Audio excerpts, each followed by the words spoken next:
Welcome to the Stir Fry Sizzle Sauce with Spice Czar Media. And always, let the truth transcend. Now let's talk tariffs.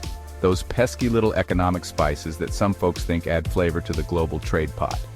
But trust me folks, they often just end up making things taste burnt. Like trying to make a gourmet meal with just ketchup and mustard. It ain't gonna work. Some politicians might promise you a 5-star feast with these tariffs, but what you're really gonna get is a microwaved hot dog. Imagine you're a farmer trying to grow the best darn peppers this side of the Mississippi. You've got your soil just right, your watering schedule down pat, and you're even playing Mozart to your plants. Don't judge, it works. But then, bam! Tariffs hit, making it more expensive for folks in other countries to buy your peppers. Suddenly, your prize-winning peppers are wilting on the vine, and you're left scratching your head, wondering what went wrong. That's the basic gist of it. Someone decides to make it harder for goods to cross borders, and everyone suffers. Tariffs are like adding extra salt to a dish. A little bit might be okay, but too much can ruin the whole thing. They're essentially taxes on imported goods, making them more expensive for consumers. The idea is to protect domestic industries, but it often backfires, leaving everyone with a bitter taste in their mouths.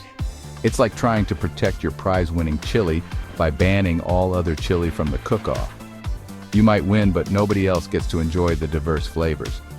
This protectionist mindset might sound good on paper, but in reality it's about as effective as using a screen door on a submarine. It restricts trade, limits consumer choices, and ultimately harms the very industries it's supposed to protect. Plus, it makes international relations about as smooth as sandpaper. Nobody wants to play nice with the kid who keeps hogging all the toys, and that's exactly what tariffs do. So, let's break down how these tariffs actually work. Say you're a spice importer bringing in the finest cinnamon from Sri Lanka. Suddenly, a tariff is slapped on your cinnamon. Now you have to pay extra to bring it into the country. What do? You raise your prices, of course. That means consumers pay more for their cinnamon rolls, and your profits shrink because people buy less cinnamon. This isn't just about cinnamon, folks. It applies to everything from cars to clothes to computers. When tariffs increase the cost of imported goods, consumers feel the pinch in their wallets.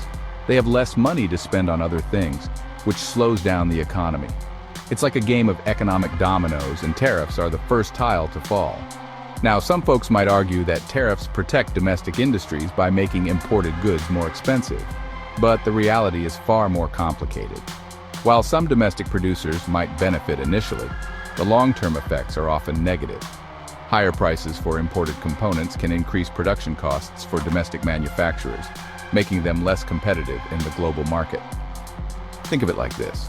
You're trying to build a house, but the price of lumber suddenly skyrockets because of tariffs.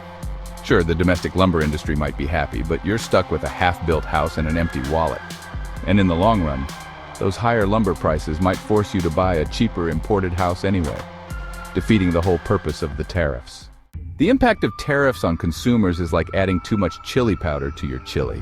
It burns. Higher prices for everyday goods mean less money in people's pockets, and that hurts everyone. Families struggle to afford groceries, businesses struggle to stay afloat, and the whole economy starts to simmer with discontent. It's like trying to bake a cake with sawdust instead of flour. It ain't gonna rise. Producers aren't immune to the tariff burn either. While some might enjoy initial protection, the long-term effects can be devastating.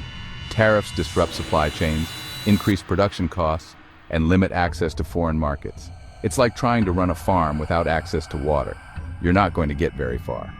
Imagine a farmer who relies on imported fertilizer. Tariffs on fertilizer make it more expensive for the farmer to grow crops, which leads to higher food prices for everyone. This can create a vicious cycle of inflation where prices keep rising and consumers struggle to keep up. It's like trying to put out a fire with gasoline. Your eyebrows might grow back after getting singed. Moreover, tariffs can lead to retaliatory tariffs from other countries. If we slap tariffs on goods from another country, they might retaliate by slapping tariffs on our goods. This trade war scenario can cripple global trade and harm everyone involved. It's like two chefs throwing food at each other. Nobody wins and the kitchen gets trashed. Tariffs distort market signals, leading to less efficient production and lower economic output. When the government interferes with the free flow of goods, businesses are less able to specialize in what they do best. This reduces overall productivity and makes the economy less efficient. It's like trying to play a symphony with everyone playing the same instrument. Do I hear a cowbell or a stock market crash?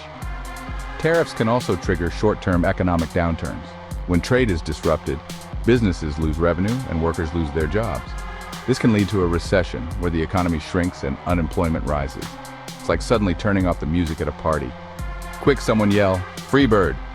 In the long run, tariffs reduce the incentive to work and invest. When businesses face higher costs and uncertain demand, they are less likely to invest in new technologies and expand their operations. This can stifle innovation and slow down economic growth. It's like trying to grow a garden in concrete. Nothing flourishes. Finally, tariffs can lead to dynamic inefficiencies and political favoritism. When the government picks winners and losers in the economy, it creates an uneven playing field. This can lead to corruption and cronyism, where businesses with political connections benefit at the expense of everyone else. It's like letting the judges at the chili cook-off rig the results.